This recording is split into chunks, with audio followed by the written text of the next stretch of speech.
चंपकपुर नाम के एक गांव में एक सर्वेश नाम का लड़का रहता था।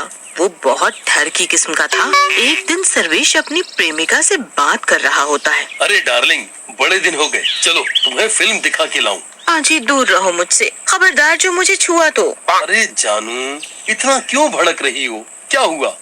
तुम्हें तो बस मेरे साथ गुलछर्रे उड़ाने हैं। शादी की बात करते ही तुम्हारे बहाने शुरू हो जाते हैं। आज आर या पार, कोई बहाना नहीं। मतलब ये कि या तो शादी करो मुझसे, नहीं तो मैं पूरे गांव को बता दूंगी कैसे तुम मेरा फायदा उठा रहे हो। अरे ये कहाँ फंस गया मैं? कुछ सोच सर्वेश, वरना तू तो चप्पलों के भाव पिटेगा आज पूरे गांव से। अरे जाने मन, मैं यही तो खुशखबरी देना चाहता था तुम्हें कि कल हम शादी करेंगे। मैंने पंडित जी से बात कर ली है, तुम बस कल तैयार रहना। सच सच कह रहे हो तुम? हाँ बिल्कुल सच। चलो अब घर चलते हैं, बहुत समय हो गया है, और कल सुबह इसी गुप्त जगह आ जाना। फिर दोनों अपने अपने घर जाने लगते हैं। फिर आधी रात होने पर सर्वेश लेटा लेटा करवट बदलता रहता है। बेटा कुछ तो करना पड़ेगा इस लड़की का। शादी करके मैं इसे अपने गले की हड्डी नहीं बनाने वाला हूँ। कुछ तो सोच बेटा, कुछ छुपाए निकाल।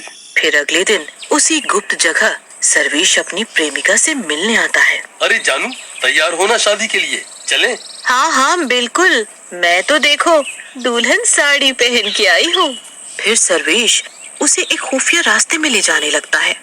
अरे सर्वेश, ये कौन सा रास्ता है? हम यहाँ से क्यों जा रहे हैं? अरे ये रास्ता सुरक्षित है, यहाँ से हम जल्दी भी पहुँच जाएंगे। फिर एक सुनसान जगह पे पहुंचकर, अरे डार्लिंग, तुम यहीं रुको, मैं फूल माला लाना भूल गया, बस कुछ देर में आया, तुम कहीं जाना नहीं, ठीक है? सर्वेश अपनी प्रेमिका को उसी सुनसान जगह पे छोड़ के चला जाता है और पीछे के रास्ते से आके उस लड़की को चाकू मार के उसकी हत्या कर देता है। तूने अच्छा नहीं किया मेरे साथ, धोखा है तूने मुझे। अरे कुछ ही पलों में तुझे इस दुनिया से मुक्ति मिल जाएगी, तब तू आराम से शादी करियो, पर भगवान के घर में। बड़ी बेरहमी से सर्वेश अपनी प्रेमिका को धोखे से मारकर उसकी लाश वहीं पड़े छोड़ देता है और वहाँ से चुपचाप निकल जाता है। खून से लथपथ लाश को कुत्ते नोच नोच के खाने लगते हैं और बचा खुचा शरीर वहीं पड़े पड़े सड़ने लगता है। दिन बीतने लगते हैं और एक रात को वो लाश एक भयानक चुड़ैल में बदल जाती है।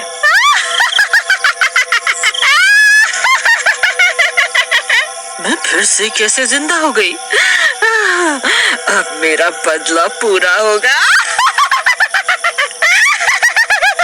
फिर उसकी नजर अपनी चिथड़ी हुई लाश पे पड़ती है। हाँ? ये क्या हालत कर दी मेरे शरीर की? कटा फटा शरीर, ऐसी भी क्या गलती कर दी मैंने?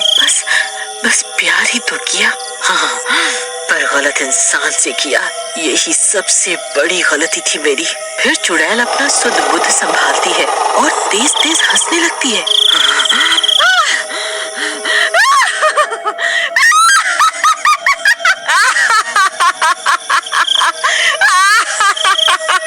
सर्वेश, मैं फिर वापस आ गई तुझे सबक सिखाने के लिए। पर ये लाश छुपानी पड़ेगी मुझे, वरना दिक्कत हो जाएगी। फिर चुड़ैल सोचने लगती है कि लाश कहाँ छुपाऊं।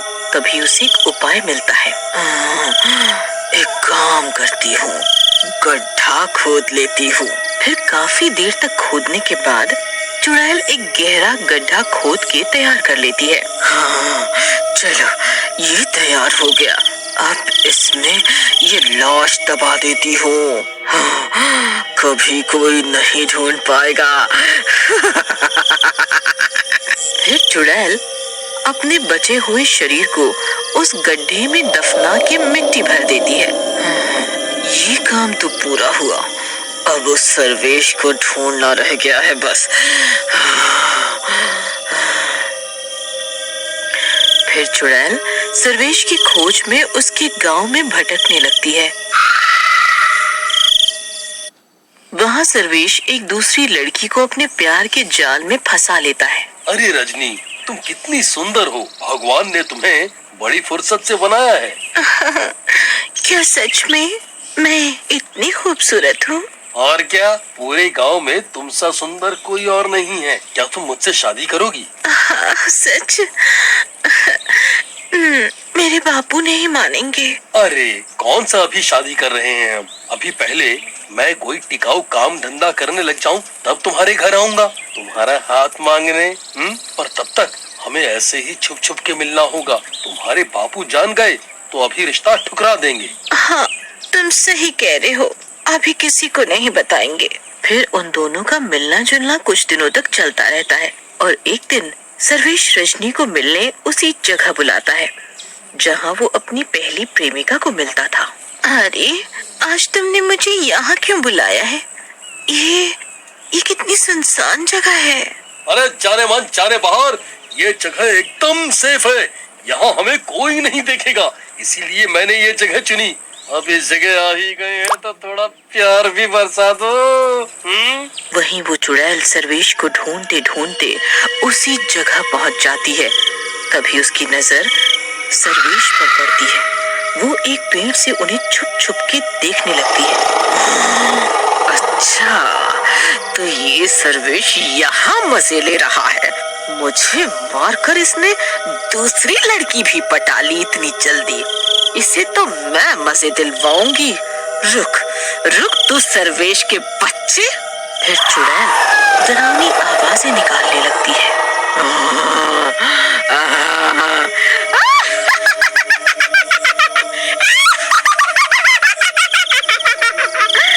सर्वेश, सर्वेश, मैं आ गई, मैं वापस आ गई हूँ।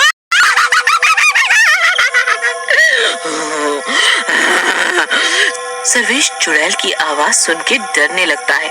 कौन कौन है यहाँ? अजी क्या हुआ? नहीं नहीं कुछ नहीं। तुम बताओ, तुम मुझे प्यार तो करती हो ना?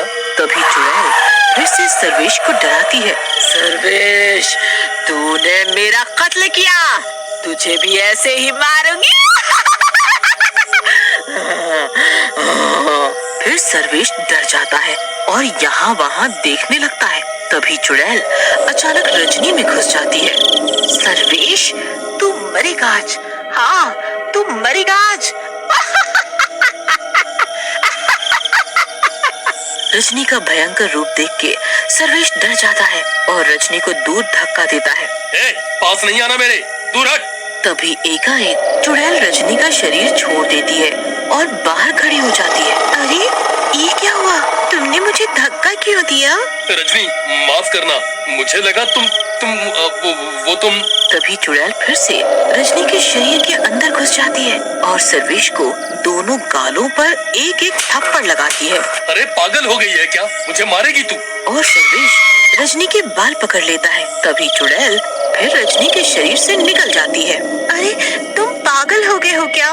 बाल छोड़ो मेरे। बाल छोड़ो, मुझे दर्द हो रहा है। सर्वेश सहम जाता है और उसके बाल छोड़ देता है। अरे माफ करो रजनी, तुम एकदम से भयानक बन जाती हो और अगले पल ही इंसानी रूप। ये क्या हो रहा है? सर्वेश परेशान होकर अपने बाल नोचने लगता है। अरे मैं पागल हो जाऊंगा ऐसे तो, बचाओ मुझे कोई। रजनी को कुछ समझ नहीं आता कि क्या ड्रामा चल रहा होता है। तभी चुड़ैल उन दोनों के सामने आ जाती है। आज तू मरेगा सर्वेश, जान से जाएगा आज तू मरेगा। चुड़ैल को देख के वो दोनों डर जाते हैं। सर्वेश के तो पसीने छूटने लगते हैं। कौन हो तुम और मेरी जान के पीछे क्यों पड़ी हो? तूने तो कभी सपने में भी नहीं सोचा होगा ना कि जिसे तू इतनी बेरहमी से मारकर सड़ने छोड़ आया था, वो वापस तुझसे बदला लेने भी आ सकती है। तुम और चुड़ैल? फिर चुड़ैल रजनी को सारी बात बताती है। अच्छा, तो तेरा असली चेहरा ये है? तुझे तो आज कोई नहीं बचा सकता। तभी रजनी पुलिस को फोन करके वहाँ बुला लेती है। चुड़ैल बहन,